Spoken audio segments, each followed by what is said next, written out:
The M1 Abrams main battle tank has been the mainstay of the U.S. Army's armor branch for more than 30 years.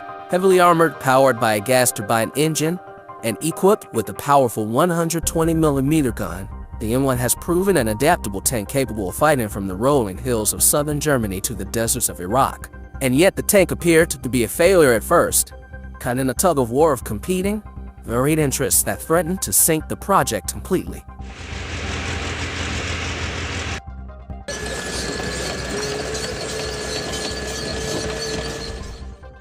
In the late 1960s, the U.S. Army began the search for a new main battle tank.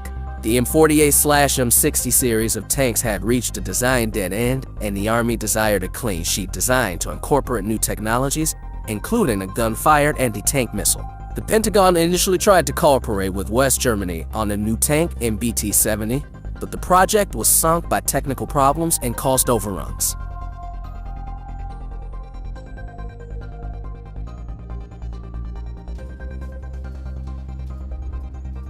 In the wake of MBT-70, the Army tried again to develop a new tank, a design that was eventually known as the XM1 and later the M1. The new tank would incorporate major advances in firepower, protection, and mobility, but committing to an ultimate design would involve heated battles and compromises between all three.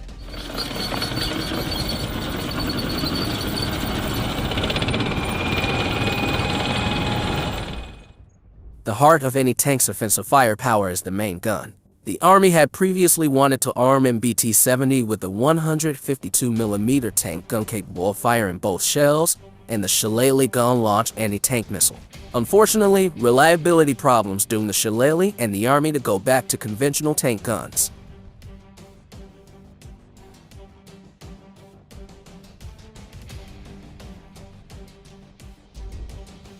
The Soviet Union's primary tank was the T-62, armed with the U-5T's 115mm gun, while the U.S. Army's M60 tank was armed with the M68 105mm gun.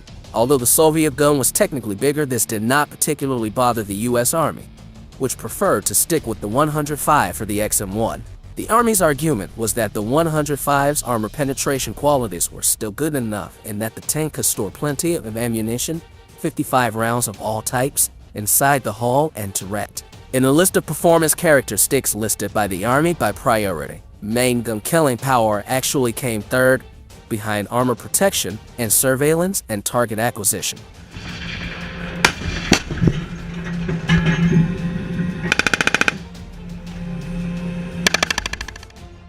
Ironically, it was the civilian leadership at the Pentagon that wanted a larger gun, and that pushed for the West German-developed Rheinmetall 120mm gun.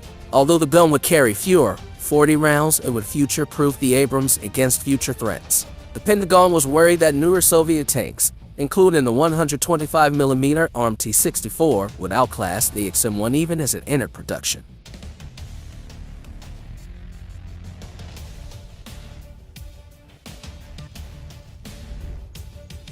In the end, both sides came to a compromise. Early production M1 models would come with the 105mm gun, but would be upgradable to the Rheinmetall 120mm.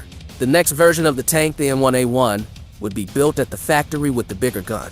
The M1A1 began production in the mid-1980s, and by 1991 was widespread enough that the Army was able to field an all-M1A1 tank force to face off against the Iraqi Army's Lion of Babylon variant of the Soviet T-72 main battle tank in Operation Desert Storm.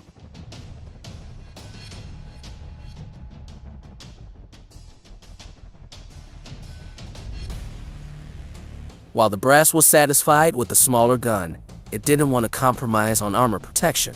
Army officials had heard of a new British breakthrough in armor technology nicknamed Burlington, later nicknamed Chopham, after the closest village to the UK's Royal Armament Research and Development Establishment.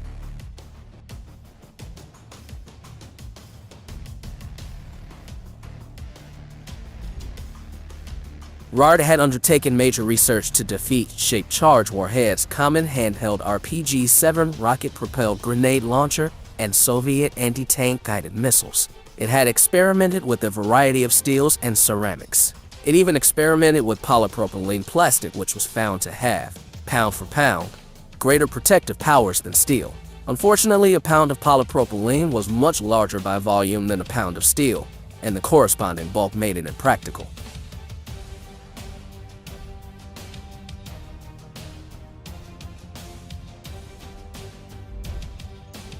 The so-called chop-'em armor was a mixture of steel and ceramics, but the major design contribution was the use of a honeycomb-like structure that broke up the molten metal jet that comprised a shape-charged explosive and absorbed its energy. The result was, according to author O'Kelly, an armor that in tests at Aberdeen proving ground shrugged off shells fired at point-blank range. It was beyond the wildest dreams of any tanker.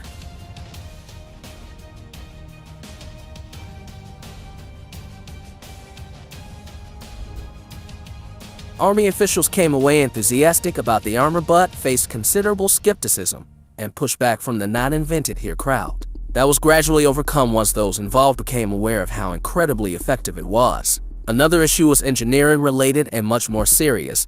The new armor had a weight problem.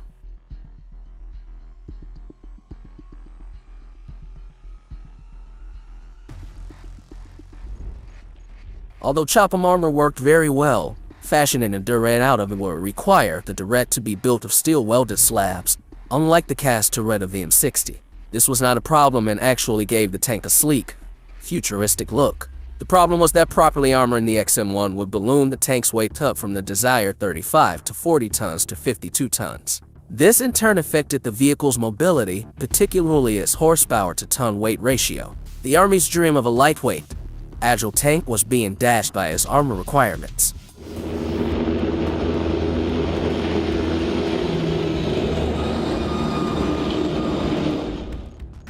Meanwhile, the service wanted a 1,500 horsepower engine, double the power of the M60's engine.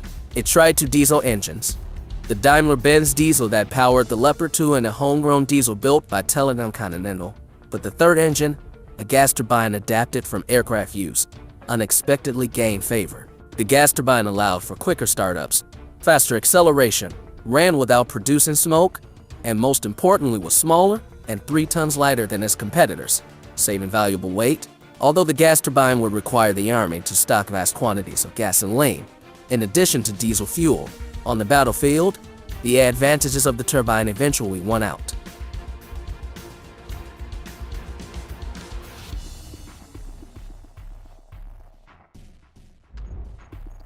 The development of the M1 Abrams is a classic study into how competing requirements can collide with one another. The trifecta of tank power, firepower, protection, and mobility all required some level of compromise. The Army was willing to bend some requirements, particularly with regards to weight, to get a good tank instead of being unbending in a vain search for the perfect tank. The result is the most battle-tested main battle tank today, a tank that, with periodic upgrades, has stood the test of time.